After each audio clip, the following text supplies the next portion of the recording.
토닥토닥 괜찮아.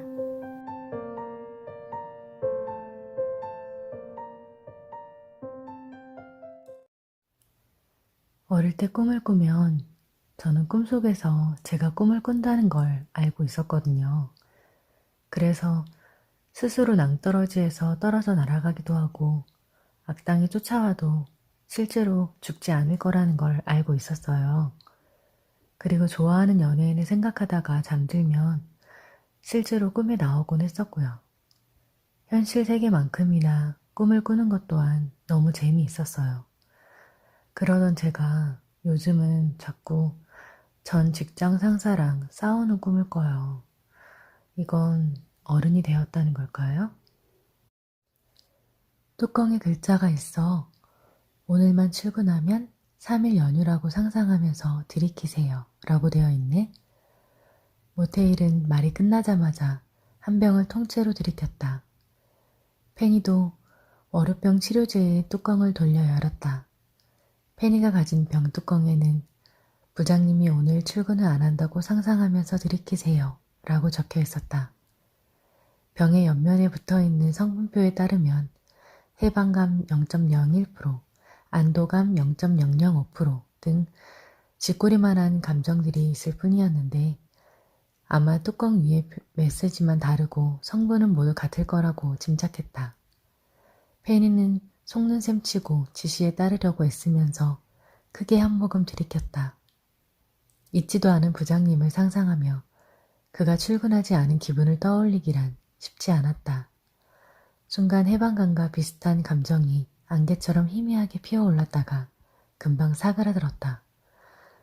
이건 효과가 있더라도 그냥 플라시보 효과일 거야. 역시 월요병에는 약이 없군. 직장인이라면 누구나 겪는 월요병. 금요일에 퇴근하면서부터 주말이 엄청 빨리 가겠지 하고 일요일 저녁이 되면서부터 이렇게 주말이 끝났구나 하는. 영화 어바웃 타임에 보면 집안 대대로 과거로 돌아갈 수 있는 능력을 갖고 있잖아요. 직장 생활을 힘들어하는 주인공에게 아버지가 똑같은 하루를 더 살아보라고 하게 되는데 첫날에는 지긋지긋하게만 들리던 직장 상사의 잔소리가 두 번째부터는 더 이상 스트레스가 아니게 되잖아요. 그 장면을 보면서 맞아, 매 순간 나 스스로를 이렇게까지 얽매이게 할 필요는 없는데 하는 생각이 들었는데 그게 또 우리는 딱 하루만 사는 거니까.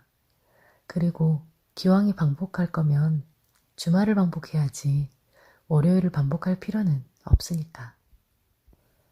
아침이 되어 자연스럽게 잠에서 깬 남자는 꿈에 나온 광경을 더듬으며 한참 동안 추억에 잠겨 있었다.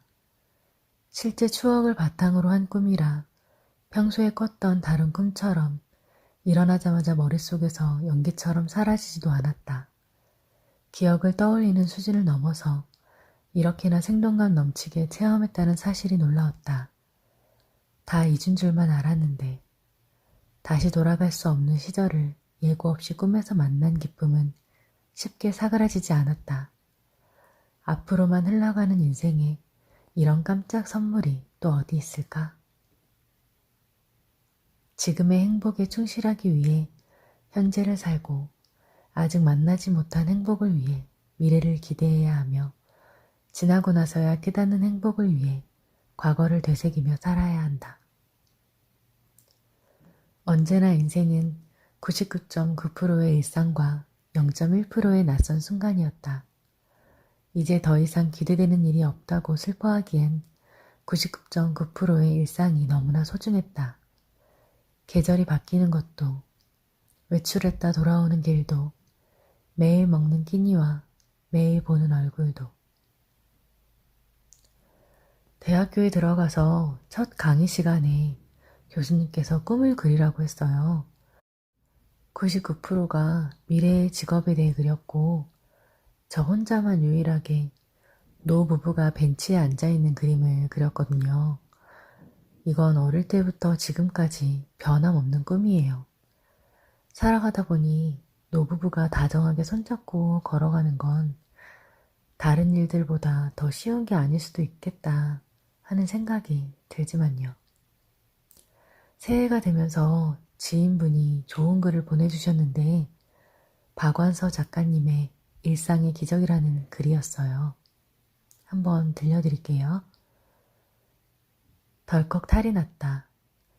유쾌하게 저녁 식사를 마치고 귀가했는데 갑자기 허리가 뻐근했다. 자고 일어나면 낫겠거니 대수롭지 않게 여겼는데 웬걸?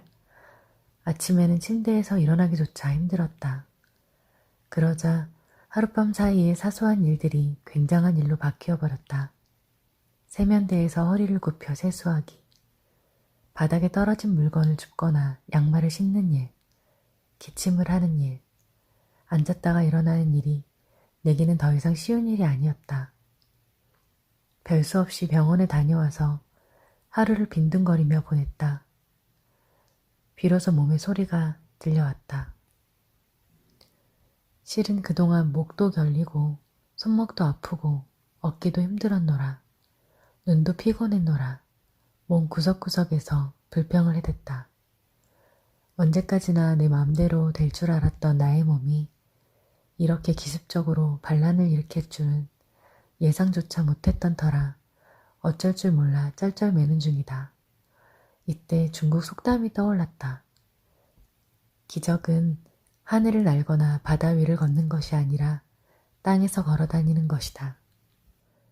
예전에 싱겁게 웃어넘겼던 그 말이 다시 생각난 건 반듯하고 짱짱하게 걷는 게 결코 쉬운 일이 아님을 실감하게 되었기 때문이다. 괜한 말이 아니었다.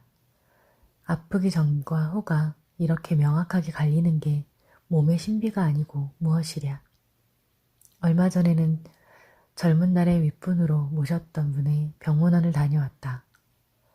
몇 년에 걸쳐 점점 건강이 나빠져 이제 그분이 자기 힘으로 할 수 있는 것은 눈을 깜빡이는 정도에 불과했다. 예민한 감수성과 날카로운 직관력으로 명성을 날리던 분의 그런 모습을 맞이하고 있으려니 한때에 빛나던 재능도 다 소용없구나 싶어 서글픈 마음이 들었다. 돌아오면서 지금 저분이 가장 원하는 것이 무엇일까 생각해 보았다.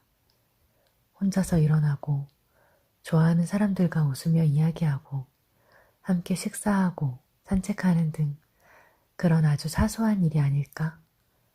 다만 그런 소소한 일상이 기적이라는 것을 깨달았을 때는 대개는 너무 늦은 뒤라는 점이 안타깝다. 우리는 하늘을 날고 물 위를 걷는 기적을 이루고 싶어 안다라며 무리를 한다. 땅 위를 걷는 것쯤은 당연한 일인 줄 알고 말이다. 사나흘 동안 노인네처럼 파스도 붙여보고 물리치료를 받아보니 알겠다. 타인에게 일어나는 일은 나에게도 일어날 수 있는 일이라는 것을. 크게 걱정하지 말라는 진단이지만 아침에 벌떡 일어나는 일이 감사한 일임을 이번에 또 배웠다. 건강하면 다 가진 것이다. 오늘도 일상에 감사하며 살자. 지금 감사를 느끼고 계시는지? 우리들이 입으로는 감사를 외치지만 진정으로 느끼는 사람은 적은 것 같다. 안구 하나 구입하려면 1억이라고 하니 눈 2개를 갈아 끼우려면 2억이 들고 신장 바꾸는 데는 3천만 원, 심장 바꾸는 데는 5억 원, 간 이식하는 데는 7천만 원, 팔다리가 없어 의수와 의족을 끼워 넣으려면 더 많은 돈이 든답니다. 지금 2눈을 뜨고 2다리로 건강하게 걸어 다니는 사람은 몸에 51억 원이 넘는 재산을 지니고 다니는 것과 같습니다. 도로 한가운데를 질주하는 어떤 자동차보다 비싼 훌륭한 2발 자가용을 가지고 세상을 활보하고 있다는 기쁨을 우리는 잊지 말아야겠습니다. 그리고 갑작스런 사고로 앰뷸런스에 실려갈 때 산소호흡기를 쓰면 1시간에 36만 원을 내야 한다니 눈, 코, 입 다 가지고 2다리로 걸어 다니면서 공기를 공짜로 마시고 있다면 하루에 860만 원씩 버는 셈입니다. 우리들은 51억짜리 몸에 하루에 860만 원씩 공짜로 받을 수 있으니 얼마나 감사한 일인가요? 그런데 왜 우리는 늘 불행하다고 생각하는 걸까요? 그건 욕심 때문이겠지요. 감사하지 못하는 사람에게는 기쁨이 없고, 기쁨이 없으면 결코 행복할 수 없습니다. 감사하는 사람만이 행복을 누릴 수 있고, 감사하는 사람은 행복이라는 정상에 이미 올라가 있다고 생각합니다. 세입클로버는 행복, 네잎클로버는 행운? 행복하면 되지. 행운까지 바란다면 그 또한 욕심이겠죠. 오늘부터, 지금부터 숨 쉴 때마다 감사의 기도를 드려야겠습니다. 모두들 힘냅시다. 그리고 오늘을 감사하게 삽시다. 제가 이 글을 읽기 전엔 신세 한탄을 하고 있었거든요.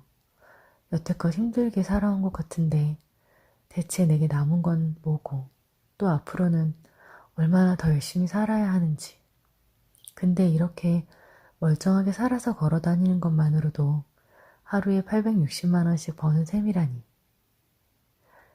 여러분은 어떤 꿈을 꾸고 계세요? 그 꿈이 뭐든 꼭 이루어지기를 바라봅니다. 오늘 이야기가 마음에 닿았다면 좋아요, 구독, 토닥토닥